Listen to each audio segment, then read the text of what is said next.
اعوذ بالله من الشیطان الرجیم بسم الله الرحمن الرحیم. زه ډاکټر آصف یو ځل بیا د خپل یوټیوب چینل سره او نن ټاپک زمونږ چې کوم دی هغه قیمتي په داسې وجه باندې دی چې دا یو ډیر عام مرض دی. تقریبا زمونږ په هر ټول اډلټ پاپولیشن کې ځکه وګورم په روټین دی په خپل سروې کې نو 10 نه 20% خلکو ته دا بیماری ده او هغه د بلډ پریشر. بلډ پریشر تاسو نوم اورئ او اکثر زما په خیال په هر کور کې داسې مریض لازمي شته چې هغه ته بلډ پریشر دی. که په کور کې نه نو په خاندان کې بس تاسو خامخای او بلډ پریشر وړه بیماری نه ده، دا د شوګر غوندې یو غټه بیماری ده چې د کم کمپلیکیشنز د کم اخري نقصانات دومره ډیر دي چې هغه تر مرګه پورې ځي یا تر پیرالیسس پورې ځي. ستاسو د وجود چې کوم دی صحي سای افیکټ کوي هغه بیا فالج پورې ځي، کار نه کوي. نو په دې باندې هغه معلومات زه تاسو له صرف نن در کوم چې کوم ستاسو دپاره اهم دي. هسې خو دا یو غټ میډیکل ټاپک دی، زه به هغې ډیټیل کې نه ځم. لومبۍ خبره دا ده چې بلډ پریشر دی څه دی، څه شی دی. که موږ ووایو چې یاره بلډ پریشر کوم سیز دی، دا څه سیز دی یاره چې بلډ پریشر څه سیز دی، نو د دې یو ساده خبره دا ده چې زړه ستاسو چې کوم دی دا یو پمپینګ ارګن دی، د بلډ پمپ کوي. نو چې کله ستاسو زړه بلډ پمپ کړي نو دا آرټریز ته تاسو په ساده پښتو کې رګونه ورته ووایي، رګونو ته لړ شي. څومره هم پریشر چې دا وینه پیدا کوي په دغه رګ کې په تلو باندې دې ته وایي بلډ پریشر. که چېرې ستاسو رګ تنګ وي نو د ده پریشر به سیوای نو ستاسو بلډ پریشر به غټي. که چېرې ستاسو وینه د زړه ډېره زیاته پمپ کېږي او هغه رګ پې تنګ وي نو بیا به هم پریشر سیوا کېږي. ساده د دې مثال تاسو د یو پایپ والئ، که تاسو په پایپ باندې اوبه پرېږدئ څومره هم پریشر سره چې هغه اوبه ځي نو دغه شان د هغې پریشر ته دا که تاسو وینې سره کمپیر کوئ نو د وینې دې پریشر ته بلډ پریشر وایي. لومبۍ خبره په دې کې زه دا کوم چې یاره بلډ پریشر به تاسو ته ځان څنګه ښایي، د دې سیمټمز څه دي، دا به تاسو ته څنګه پته لګي چې تاسو ته بلډ پریشر دی. نو دې بلډ پریشر ته سایلنټ کیلر وایي، پټ مرګ ورته وایي سایلنټ کیلر. د هغې وجه دا ده چې د دې اکثر سیمټم ني، د دې څه سیمټم مریض ته پته نه لګي چې ما ته بلډ پریشر دی او دې روټین چیک اپ له چېرته ډاکټر خوا ته لاړ شي یا هسې موږ خپل بلډ پریشر چېرته خپل موږ چونکې ګلي محلو کې هم ټیکنیشنز ناست دي هغوی سره چیک کړو نو هغه سیوا راشي. نو دې ته سایلنټ کیلر د دې وجې وایي چې دا پټ مرګ دی، دا به تاسو ته ځان ښایي نه او تاسو به مړه کوي.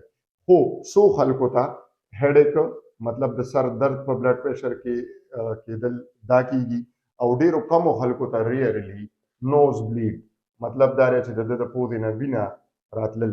هغه عام نوز بلیډ نه، د څه خلکو په ګرمۍ کې پوزه ماتېږي دا نه، د ده د پوزې نه به بې وجې ښه ډېره وینه ځي او د ده سر به خوږېږي. دا یو دوه سیمټمز کېدی شي.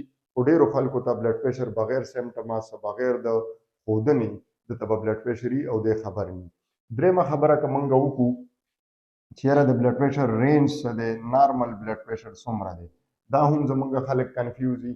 څوک وایي زما بلډ پریشر یي په نارمل رینج کې او هغه ته هغه ډېر زیات ښکاري، وایي 130 130 دی، وایي دا ډېر زیات دی.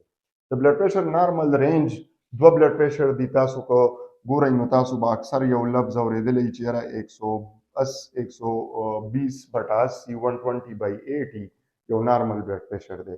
120/80 نارمل نه، دې ته موږ آپټیمل بلډ پریشر ویلی شو، دا بالکل پرفیکټ دی.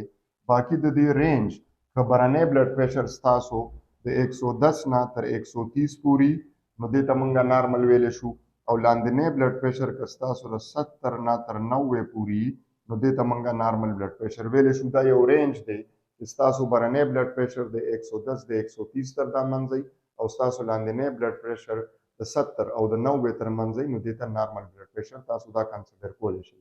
څلورمه خبره دا ده چې یاره د دې ریسک فیکټرز څه دي، څه څیزونه دي چې هغه تاسو ته بلډ پریشر کولی شي یا د دې دپاره ریسک دی چې د هغې د وجې به بلډ پریشر کېږي. نو لومبی ریسک فیکټر د دې دپاره فیملي هسټري ده.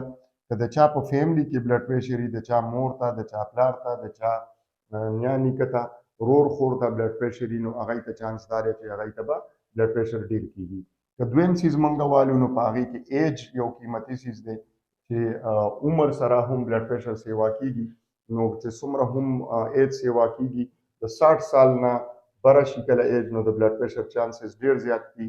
نو عمر سره هم د دې یو لینک یو تعلق شته چې څومره د بنده ایج ډېرېږي، د پیشنټ ایج ډېرېږي نو دته بلډ پریشر کېږي.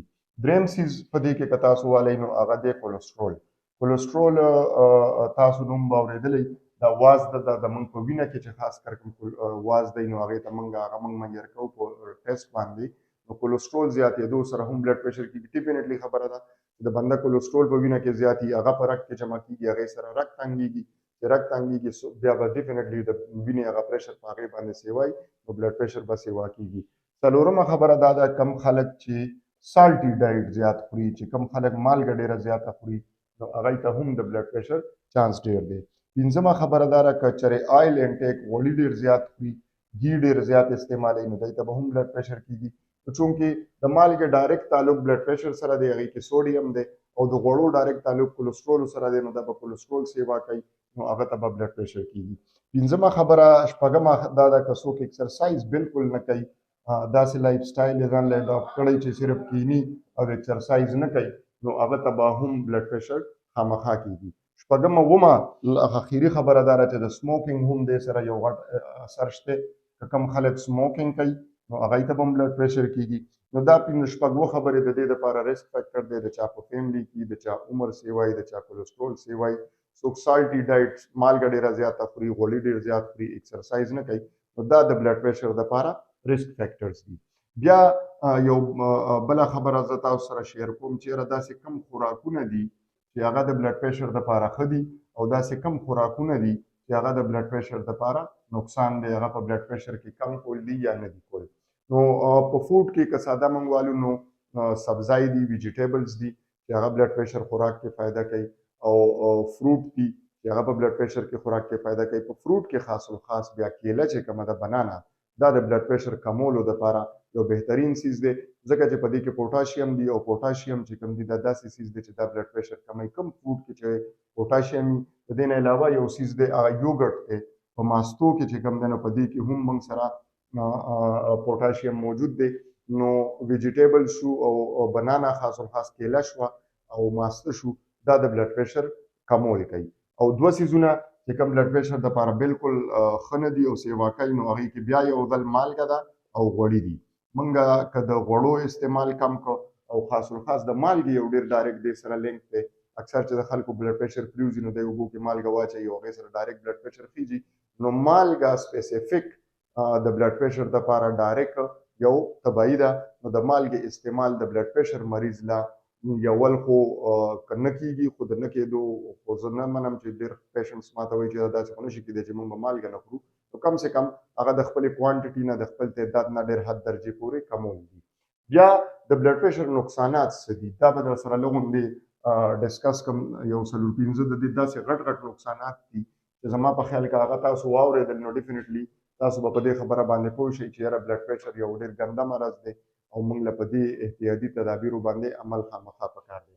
د بلډ پریشر د ټولو نه یو غټ ریسک چې کوم دی نو هغه د سټروک دپاره دی، د فالج دپاره دی، ځکه چې د فالج ما په دې یو ویډیو کړي هم ده، خو د فالج یو قسم دا دی چې هغې کې د سر رګ شلېږي، او سمپل تاسو ته د بلډ پریشر په ډیفینیشن کې د بلډ پریشر داسې شي هغه ما ووایي چې دا پریشر دی د رګ خلاف، نو چې څومره هم پریشر ډېر وي نو د پایپ او د رګ شلېدو چانس به ډېر وي، نو سټروک د دې یو ډېر غټ کمپلیکیشن دی. دویمه خبره هارټ اټیک د دې یو غټ د دې یو غټ کمپلیکیشن دی چې د بلډ پریشر مریضانو ته هارټ اټیک ډېر زیات کېږي.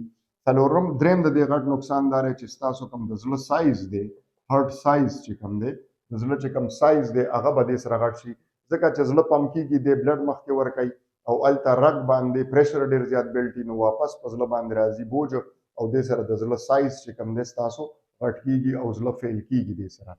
څلورمه د دې غټ نقصان هغه په ګردو باندې دی. دا بالکل د ګردو د کډني فیلیور یو غټ ریزنز دی. که تاسو د بلډ پریشر مریض ټیسټونه کوي نو کډني فنکشنز موږ خامخا د ګردو فنکشنز ګورو، او که تاسو پنځمه خاص د دې وګورئ نو د دې په نظر باندې، په آی سایټ باندې د دې ډېر غټ اثر دی. د بلډ پریشر د وجې په آیس کې، په سترګو کې داسې بیماریانې کېږي چې هغې سره زموږ آی سایټ کمیږي.